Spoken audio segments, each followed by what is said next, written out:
ये गुस्सा बढ़ते जा रहा है। मंत्री हत्यारा है। तो मेरी अब मोदी जी से रिक्वेस्ट है सर, अब हम धर्मेंद्र प्रधान से रिक्वेस्ट नहीं करेंगे कि वो इस्तीफा दे। अब हम चाहते हैं कि आप उनको निकालो। अगर आप नहीं निकालते तो आप उतने ही रिस्पॉन्सिबल हो जितना धर्मेंद्र प्रधान रिस्पॉन्सिबल है। अभी तक हम ये कह रहे थे कि Dharmendra Pradhan is an incompetent minister, but mister prime minister, अगर आप उनको सैक नहीं करते हैं, अगर आप उनका इस्तीफा नहीं लेते हैं, तो आपसे बड़ा इनकॉम्पिटेंट प्राइम मिनिस्टर इस कंट्री के इतिहास में कोई नहीं होगा। तो मोदी जी, आपके मन की बात हर हफ्ते करते हो, आप स्टूडेंट्स के मन की भी बात सुन लो। स्टूडेंट्स चाहते हैं धर्मेंद्र प्रधान इस्तीफा दे। आपकी जिम्मेदारी है कि उनका इस्तीफा लेना ही चाहिए आपको, क्योंकि आप हमारे वोट से प्रधानमंत्री बने हैं। मैं देखता हूँ आपको इटली बहुत पसंद है, इटली के लोगों के वोट से पीएम नहीं बने आप। ये जो मेलेडी कर रहे हो ना, ये बंद कर दो। आपको हमने पीएम मेलेडी खाने के लिए नहीं बनाया था, झालमुड़ी खाने के लिए पीएम नहीं बनाया था। तो ये जो लगा रखा है ना आपने, एक दिन मेलोडी खा लो, एक दिन झालमुड़ी खा लो, ये सब बंद कर दो। जिस चीज के लिए आपको इलेक्ट किया है, जिस चीज के लिए आपको पीएम बनाया है, वो काम कर लो। थोड़ा मन की बात कर लेते हो, हमेशा थोड़ी काम की भी बात कर लो सर।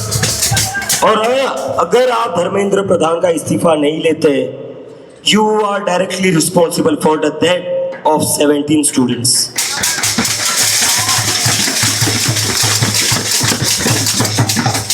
और अगर आप इस्तीफा नहीं लेंगे तो आपका भी इस्तीफा मांगा जाएगा। नीट के 22 लाख स्टूडेंट, CUET के 17 लाख स्टूडेंट, CBSE के वही 16-17 लाख स्टूडेंट, SSC GD के 40 लाख स्टूडेंट, मिला जुलाकर 1 करोड़ से ज्यादा स्टूडेंट्स हैं जिनका फ्यूचर अफेक्ट हुआ है इस फेल्ड सिस्टम की वजह से। तो मोदी जी, चूज करना पड़ेगा, क्या आपको 1 करोड़ स्टूडेंट ज्यादा इंपॉर्टेंट है या आपका निकम्मा धर्मेंद्र प्रधान ज्यादा इंपॉर्टेंट है? चुनना पड़ेगा।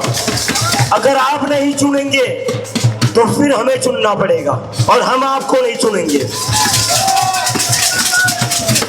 अभी तो स्टूडेंट्स बोल रहे थे, अभी किसानों ने बोलना शुरू कर दिया है। ऐसे ऐसे पूरे देश से आवाज निकलेगी, और ये धर्मेंद्र प्रधान के इस्तीफे पर नहीं रुकेगी, ये आपके इस्तीफे पर जाकर रुकेगी। यहाँ पर कोई भाई पेपर लीक रोकने के लिए डायपर लेकर आए।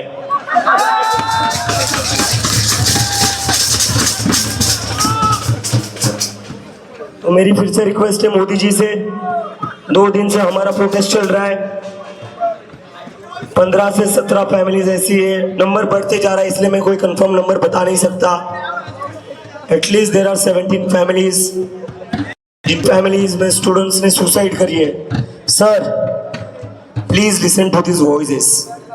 हमें पता है आपको सुनना नहीं सुनाना बहुत पसंद है। 12 साल से हम बस भाषण ही सुनते आ रहे हैं, भाषण के अलावा कुछ मिला नहीं है, और पक गए और हम भाषण से। कितनी बार वही मित्रों मित्रों मित्रों चलता रहेगा।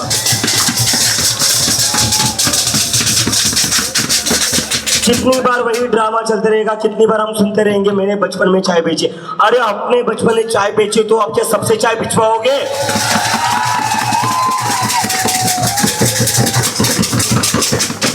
ठीक है, आपने चाय बेची है बचपन में, मेरे दादा ने भी मजदूरी करी है बचपन में, तो वो क्या जिंदगी भर वही रोते बैठेंगे? मतलब यहाँ 17 स्टूडेंट्स ने सुसाइड, लेकिन फिर भी सबसे बड़े विक्टिम हमारे प्रधानमंत्री जी। हमारे देश में औरतों का दिन दहाड़े बलात्कार किया जाता है, लेकिन फिर भी सबसे बड़े विक्टिम प्रधानमंत्री।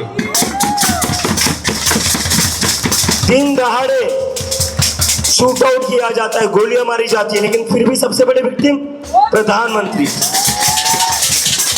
महाराष्ट्र से जहां से मैं आता हूं, हर साल सैकड़ों किसान आत्महत्या करते हैं, लेकिन फिर भी इस देश में सबसे बड़ा विक्टिम